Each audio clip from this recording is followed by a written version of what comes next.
everyone, my name is Kinko Clicks and welcome back to Dream Daddy.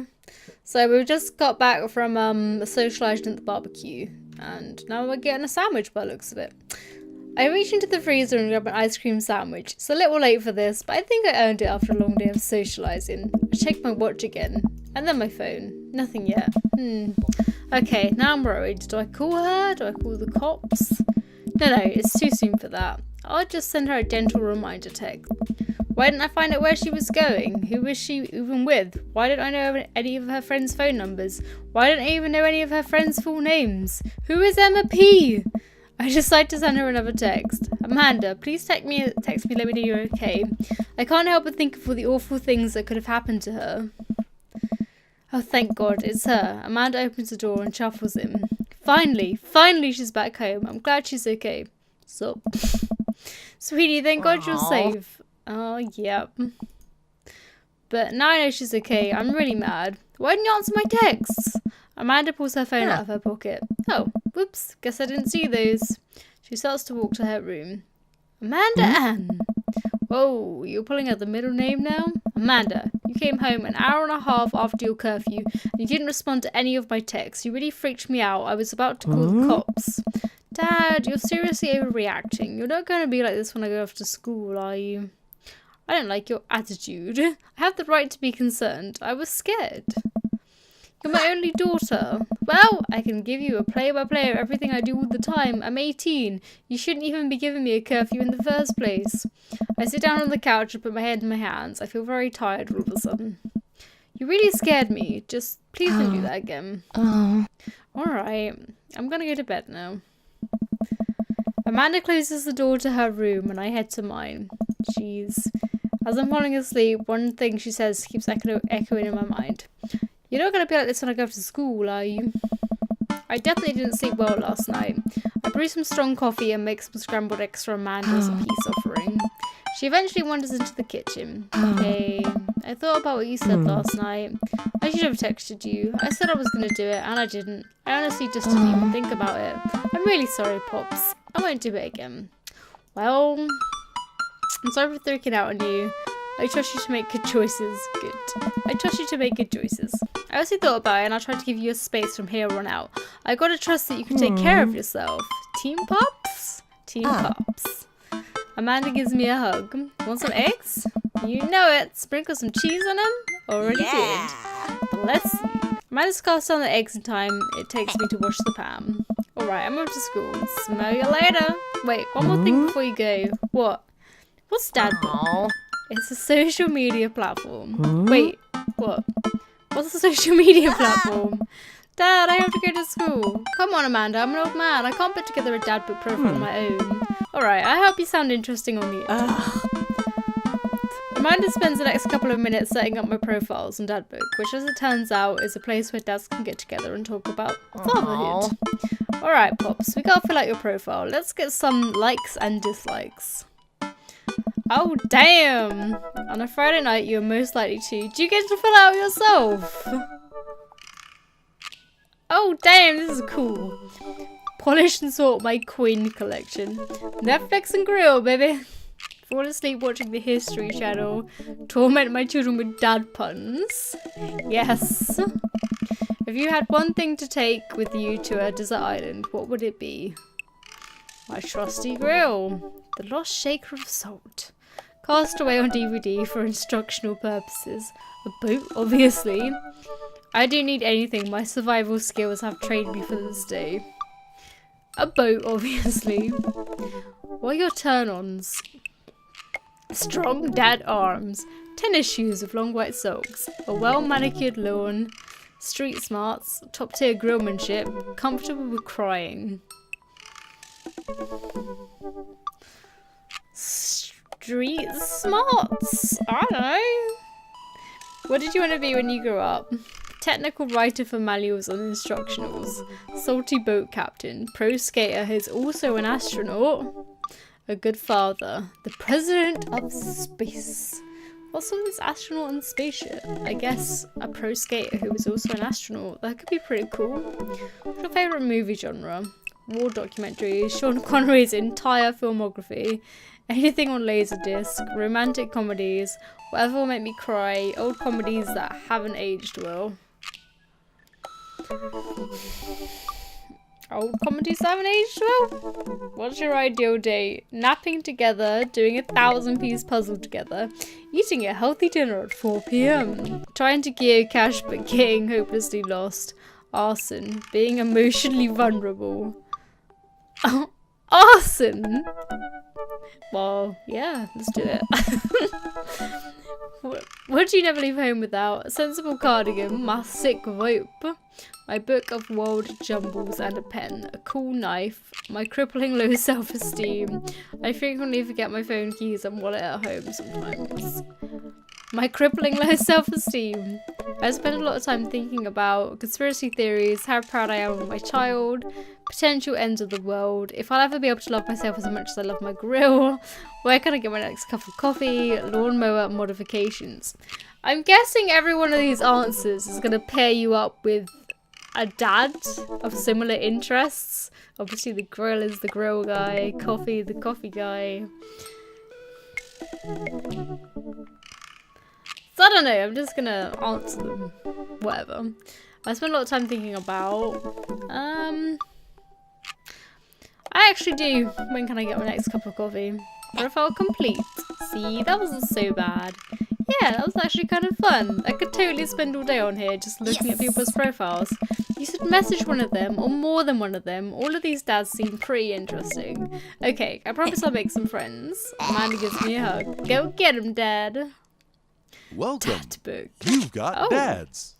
Oh, damn.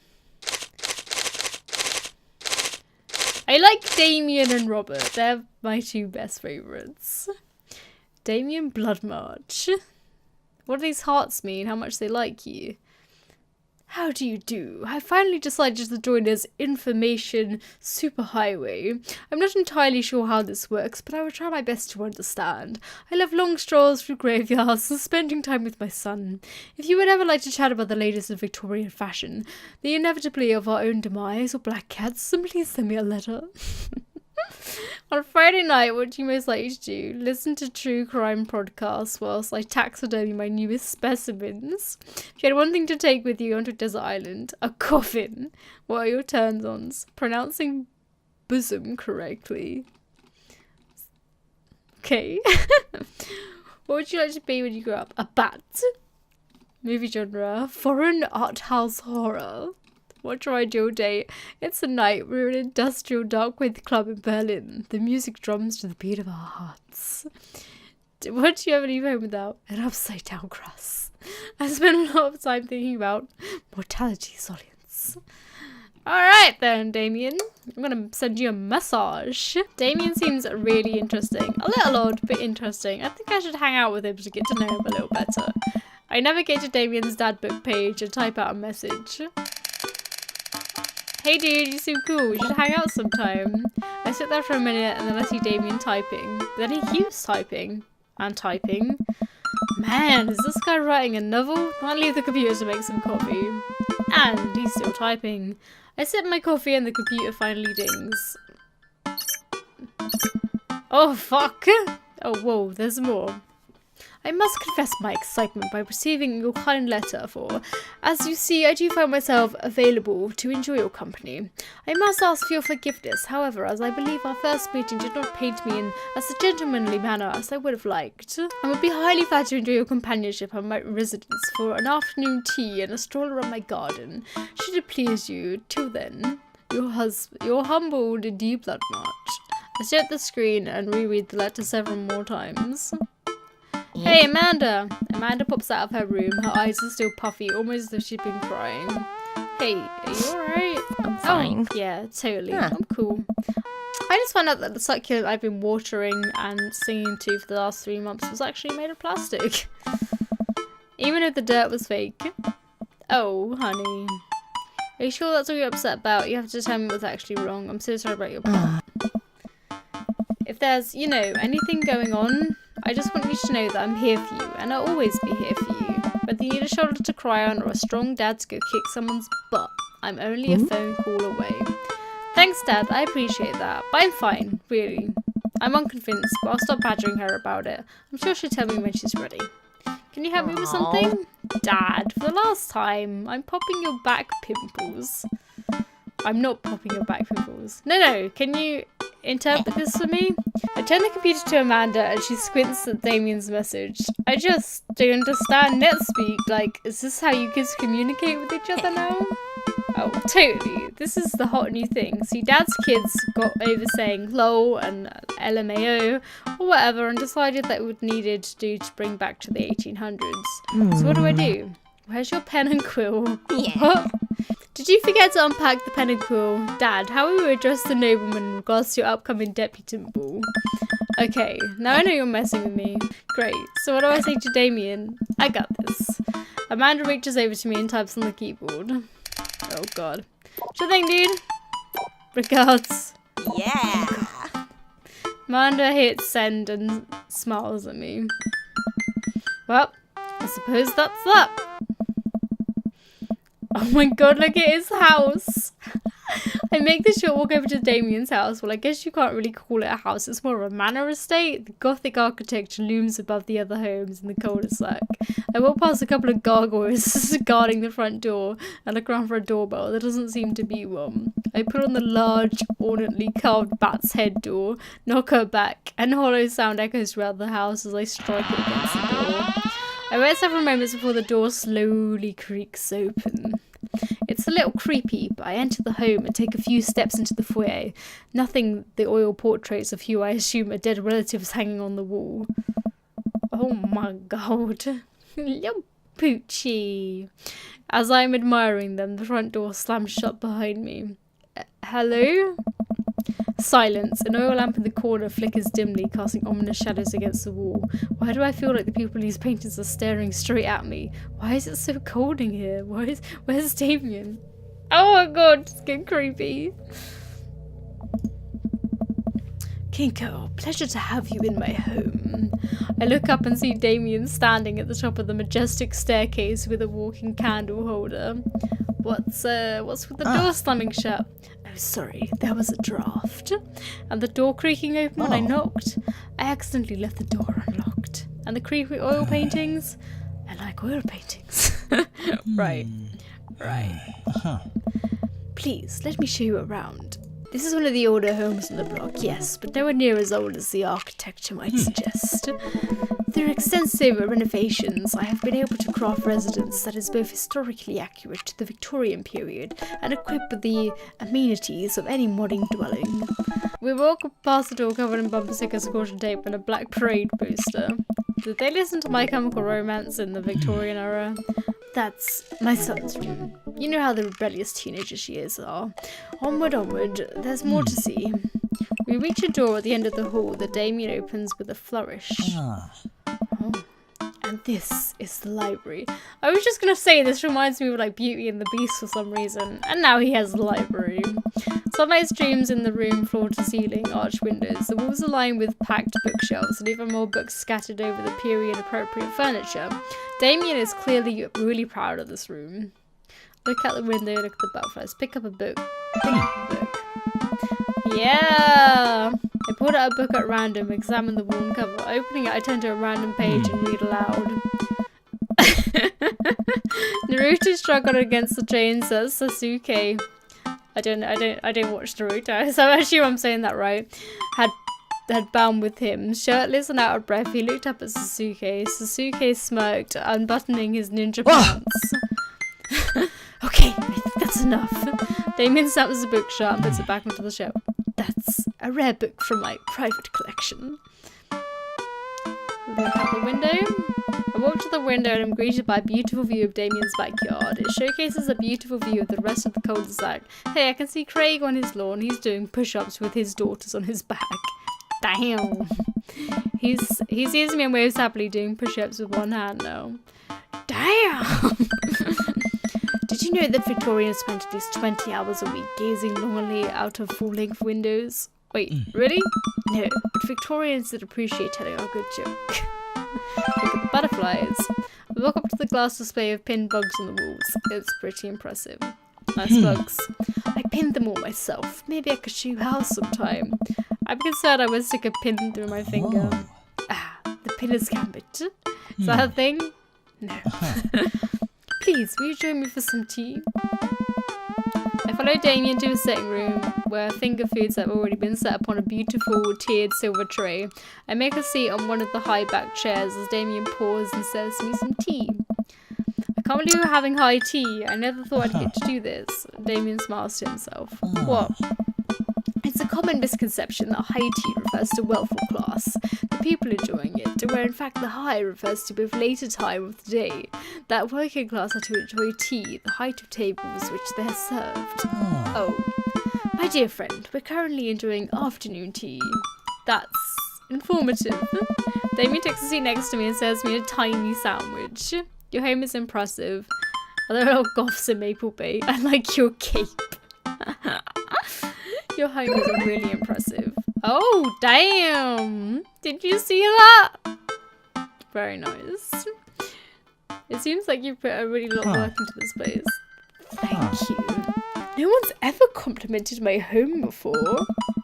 Hell, I can barely get matching salt and pepper shakers in my place, and look at what you've done. I'm kind of jealous. That's very generous of you to say. What got you so interested in Goth? How delightful! Well, when I was a young boy, my father... Did he take you into the city? Sorry? Did you guys see a marching band? I'm afraid I don't understand. It's serious. Of course. But it's, you know, the song. Amanda made me listen to it. Seriously? I'd love to see a marching band.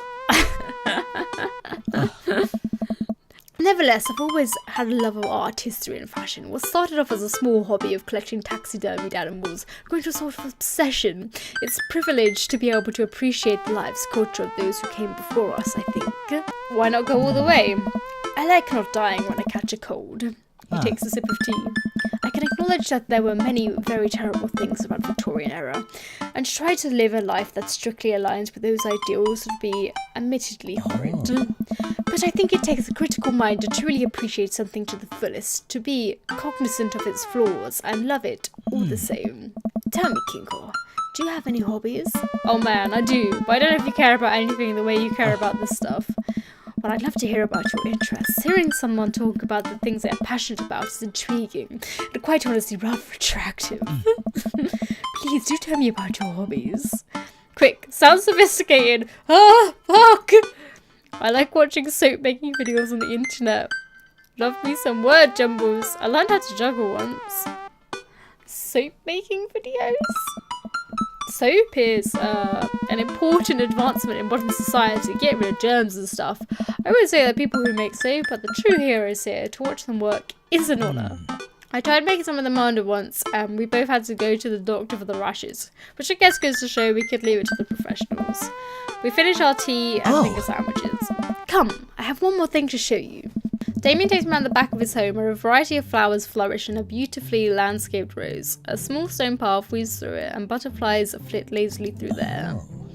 My garden. It's beautiful. Thank you. Victorians took flowers and floral images very seriously.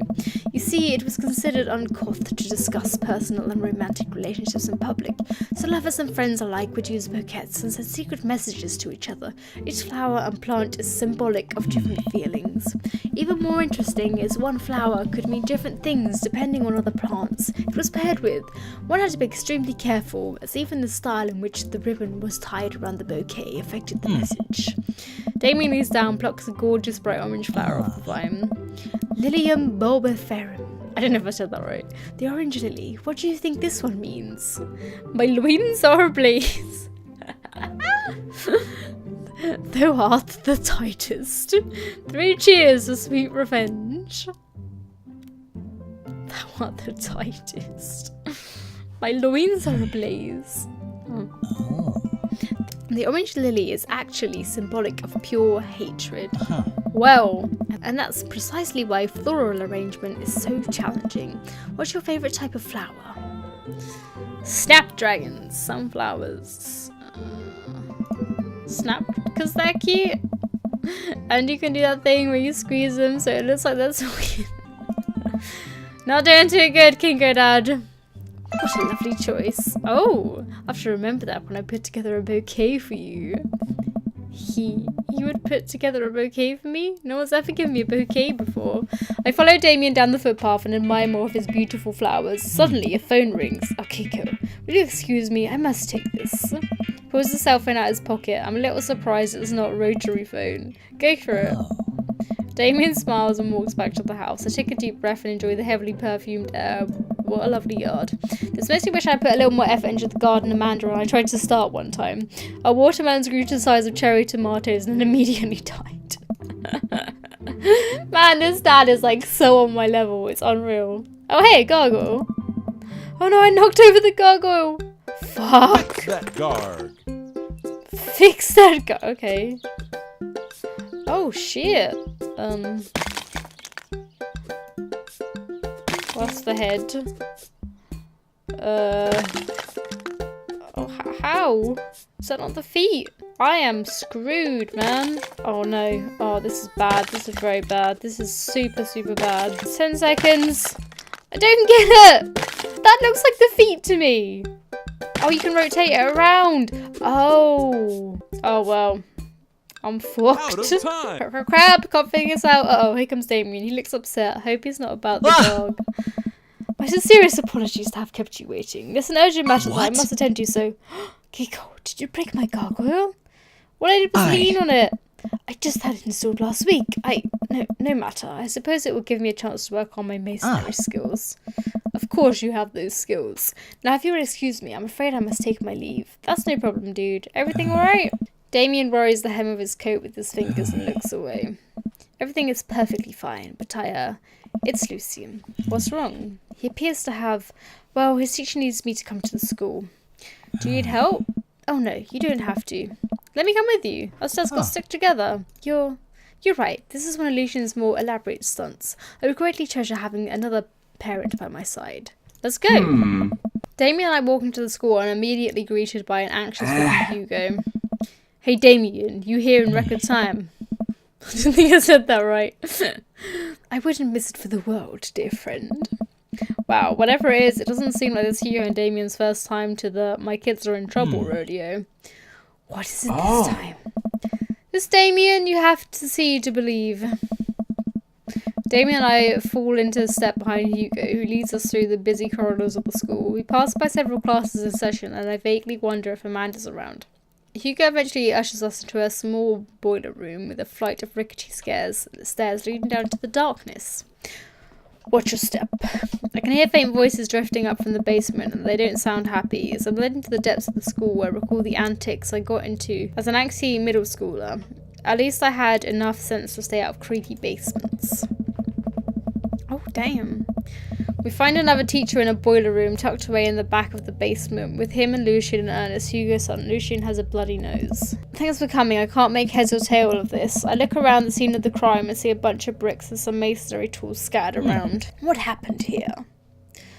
Ernest punched me. Lucien tried to kill me.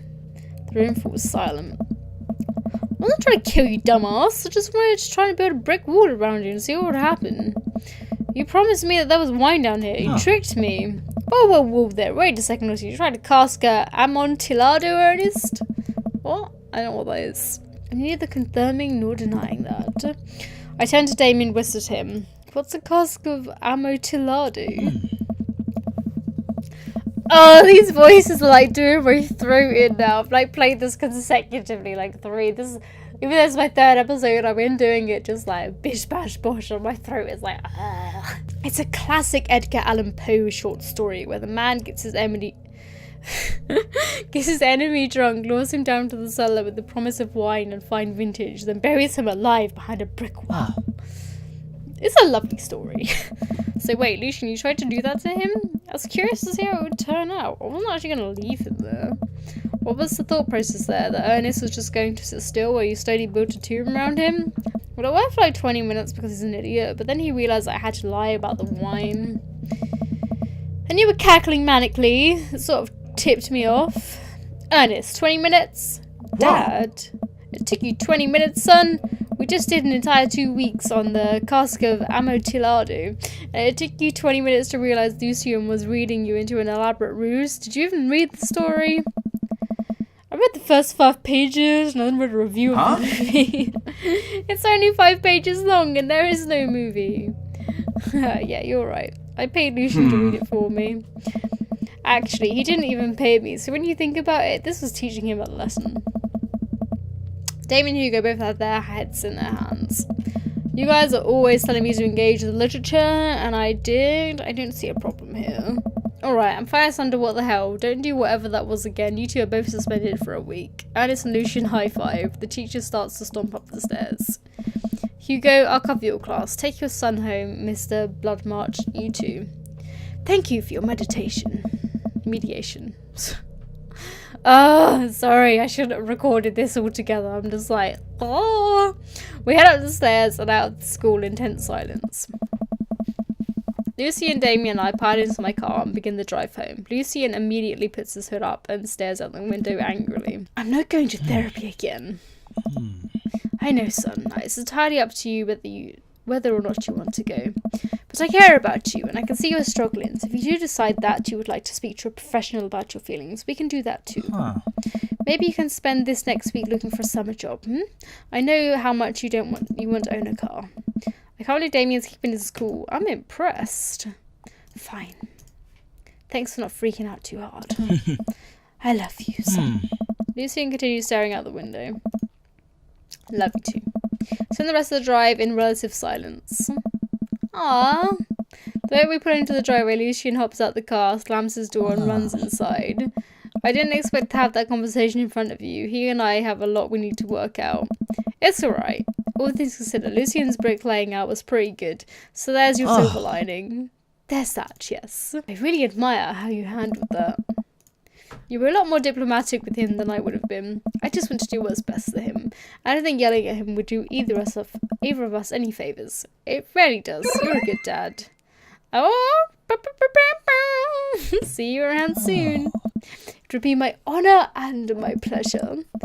Damien bows with a flourish. Classy. I come home to find Amanda curled up on the couch with a blanket watching TV. I plop down next to her. Yo, what you watching? Tiny House Hunting Brothers Extreme Edition. Ugh, I hate that show. The couple on screen bricks us back and forth while standing in an extremely small house made out of recycled bottles. The Tiny House Hunting Brothers watch them with bemused expressions, both of their heads touching the low ceiling. I told you I wanted a 2-bed, 2-bath, shabby chic cottage. This house doesn't even have a bathroom. And honey, the outhouse is only 20 yards away. It's not that bad. I am not pooping outside, Greg. Why didn't they just get a regular sized house? I don't know. How'd afternoon tea go? It got strange. We had to go to the school, pick up Lucian since he tried to... He lured Alan down to the cellar with the promise of fine vintage and then tried to break him into the wall, right? How did you know that? Has everyone read the story except for me? Lucian live streamed the entire thing. This entire day is beyond me. But otherwise, it was a fun day. The Damien guy is a character, but he's really good company and surprisingly diplomatic dad. I dig his style. You know what? Me too. Date complete! Oh yeah! That was just bricky. Rank Bricky A! as in the Victorian term for good. Hell yeah! Well, I think our first date went pretty damn well, didn't you? Okay, so I'm gonna leave the episode here. I was gonna play for a lot longer, but my god, my throat. I'm gonna have to wait a couple days before I play this again. Thank you so much for watching, everyone. Don't forget to click like and subscribe if you enjoyed this video, and hopefully I will see you in my next episode. Bye!